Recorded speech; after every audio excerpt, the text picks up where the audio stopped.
Сәлем баршаңызға. Бүгін сіздермен бірге қызыл балықты пеште пісіретін боламыз. Ендеше менімен бірге болыңыздар.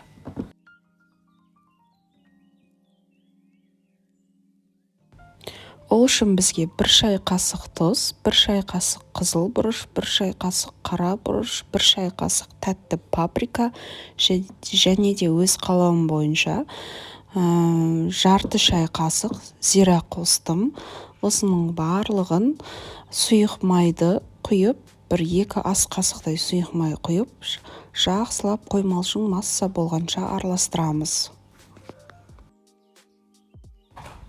Балығым үлкенірек болғандықтан оны бір 4-5 бөлікке бөлдім. Енді осы жаңағы массамызды барлық жеріне жақсылап жағып шығамыз.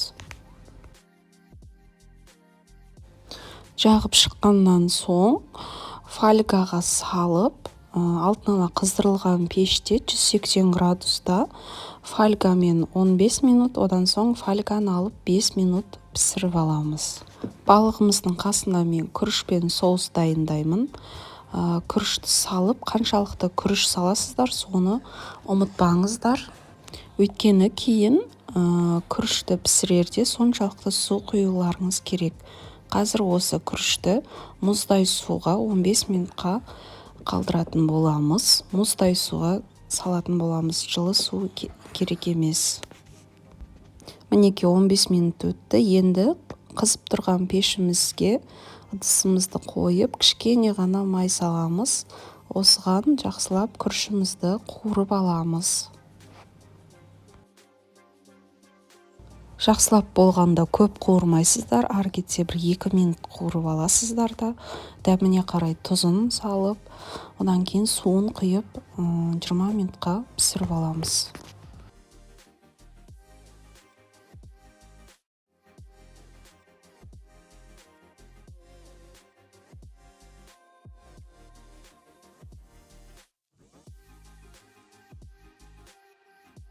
Мен өзім жарты шай қасыққа жетер-жетпес тұз қостым, және де қасына өзім әрдайым кристаллик қосамын. Кристалликті де дәл сол мөлшерде қосып, суымызды құйып 20 минутта пісіріп аламын.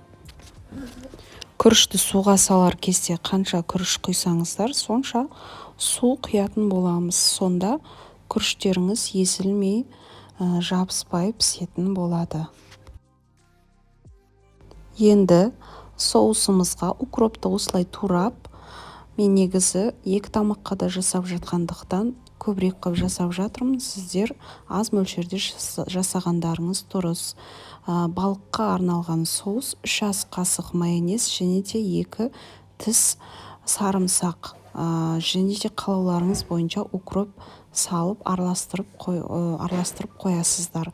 Ал мен бұл жерде екінші салатқа да қосатындықтан көбірек қостым. Менің каналыма тіркеліп, лайк басып, комментарий қалдыруды ұмытпаңыздар. Мінеки тағамымыз дайын болды. Бізге ас болсын. Сау болыңыздар.